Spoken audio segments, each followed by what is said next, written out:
គួរជីមួយណាទៅបើមួយខែ169ហើយនេះមួយខែ174ចូលរួម500ដូចគ្នាហើយឆ្នាំ2012ដូចគ្នាទៀតពីរហ្នឹងជាមួយណាក៏បានដែរកុំឲ្យពិបាកសម្រាប់ចិត្តឥឡូវខ្ញុំនឹងប្រាប់ពីចំណុចពិសេសជូនបងប្អូនតែម្ដងបាទឥឡូវយើងចាប់ផ្ដើមពីមួយគ្រឿងនេះទៅមុនណាបងប្អូនមួយគ្រឿងនេះបងប្អូនបងប្រចាំខែត្រឹមតែ$169ទេបាទបងប្អូនទទួលបានឡានដែលមានឆ្នាំ2012សិលឹកពុនឡានដែលយើងរៀបចំឲ្យមកស្អាតតែម្ដងទាំងផ្នែកខាងក្នុងខាងក្រៅកង់ស្ទ័រយើងដូរថ្មីជូនណាបងប្អូនដូរប្រេងម៉ាស៊ីនដូរប្រេងប្រអប់លេខជូនថ្មីតែម្ដងបាទហើយទៅលើម៉ាស៊ីនលើប្រអប់លេខរយៈពេល3ខែជូនណាបាទបងប្អូនមកមើលខាងក្នុងគេបងប្អូននេះមើលវ៉ាវ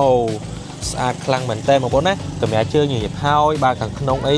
ខ្មៅក្រឹបស្រស់ស្អាតណាស់បងប្អូនណាបាទហើយខ្ញុំបញ្ជាក់បន្តិចសម្រាប់ Kia Morning មានចំណុចពិសេសលើស Kia Ray បន្តិចបងប្អូនចំណុចពិសេសគេគឺស៊ីសាំងតិចជាងណាបងប្អូនណាបាទចំណាយត្រឹមតែ4លីត្រទៅ5លីត្រទេក្នុង100គីឡូហើយបើនិយាយពីការជិះនៅតាមដងផ្លូវវិញគឺ Kia Morning ជិះរៀងនឹងជាង Kia Ray បន្តិចបងប្អូនណាព្រោះដោយសារតែតួខ្លួនរបស់វានេះវារៀងតូចហើយរៀងទាបជាង Kia Ray បន្តិចអញ្ចឹងណាបាទអញ្ចឹងសម្រាប់Kia Morning នេះបើយើងជិះផ្លូវលឿនជាន់ដល់120អីក៏អត់ជាបញ្ហាដែរបងប្អូនបាទហើយបងប្អូនជិះតាមទីចិត្តទីឆ្ងាយគឺបានដូចគ្នាទាំងពីរគ្រឿងហ្នឹងបាទហើយចូលមកមើល Kia Ray វិញបងប្អូនបាទសម្រាប់ Kia Ray បងប្អូនស៊ីសាំងរៀងលើស Kia Morning បន្តិចបងប្អូនណាប៉ុន្តែតួខ្លួនរបស់គេគឺធំទូលាយជាងដោយសារតែកម្ពស់វាខ្ពស់ហើយទ្វាររបស់គេគឺហូតមកគឺស្អាតជាងKia Morning ហើយបើយើងជិះតាមដងផ្លូវបងប្អូនជិះបានទីចិត្តទីឆ្ងាយបានដូចគ្នាហើយសាំងយើងចំណាយរៀងលើសបន្តិចណាបាទចន្លោះពី5លីត្រទៅ6លីត្រណាអញ្ចឹងអាចស៊ីលើស Kia Morning ខ្ទង់1លីត្រទេហើយបើនិយាយពី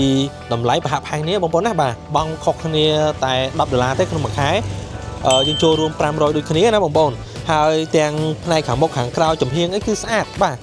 ប្លែកមួយបែបនិយាយទៅម្យ៉ាងម្នាក់បងប្អូនស្រឡាញ់មួយណាយកមួយនឹងទៅបាទហើយបើបងប្អូនចង់សេវសាំងបាទយក Morning ទៅប៉ុន្តែបើបងប្អូនចង់បានធំទលាយជាង Morning យក Kia Ray ទៅបាទអញ្ចឹងពីរហ្នឹងគឺវាអត់ខុសគ្នាប្រហែលទេបងប្អូនណាបាទទាំងការស៊ីសាំងទាំងការថែទាំទាំងទំហំម៉ាស៊ីនកន្លងម៉ាស៊ីនអីគឺដូចគ្នាទាំងអស់តែម្ដងបាទហើយមកមើលខាង Kia Ray មកទៀតបងប្អូននេះខាងក្នុងរបស់គេខ្មៅក្រឹបដូចគ្នាខាងក្នុងឡានកូរ៉េទីទូទៅខាងក្នុងគេ design ចេញមកពណ៌ខ្មៅអញ្ចឹងបងប្អូនអញ្ចឹងយើងមើលមកគឺស្អាតមួយយ៉ាងដែរណាបាទហើយខាងក្រោយអីគឺថ្មីណាបាទកាមេរ៉ាជើងនេះយើងនឹងដូរថ្មីជូនបងប្អូនណាយើងអត់ដាក់កាមេរ៉ានេះទេយើងដោះចេញយើងដាក់កាមេរ៉ា VIP ចូលថែមសំចកូតឲ្យបាទថែមសាំងមកពេញហើយយើងមានការធានាលើម៉ាស៊ីន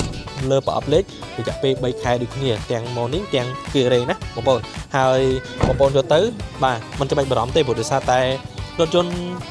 ទាំងពីរគ្រឿងនេះជាប្រភេទរថយន្តដែលពេញនិយមបាទស្រួលលក់ស្រួលទិញស្រួលវាយដូរណាបងប្អូនហើយសម្រាប់ការថែទាំអត់ពិបាកទេគឺងាយស្រួលដូចគ្នាហើយម៉ាស៊ីនអីបងប្អូនជិះទៅខេត្តជិះទៅដើរលេងទៅ trip ទៅអីអត់ជាបញ្ហាទេបាទធន់ដូចគ្នាតែម្ដងទាំងជើងក្រោមទាំងម៉ាស៊ីនប្រអប់លេខណាបងប្អូនចង់បានដាក់លេខមកឥឡូវមកក្រុមការងារនឹងតាក់ទងទៅបងប្អូនភ្លាមៗហើយបាទអរគុណ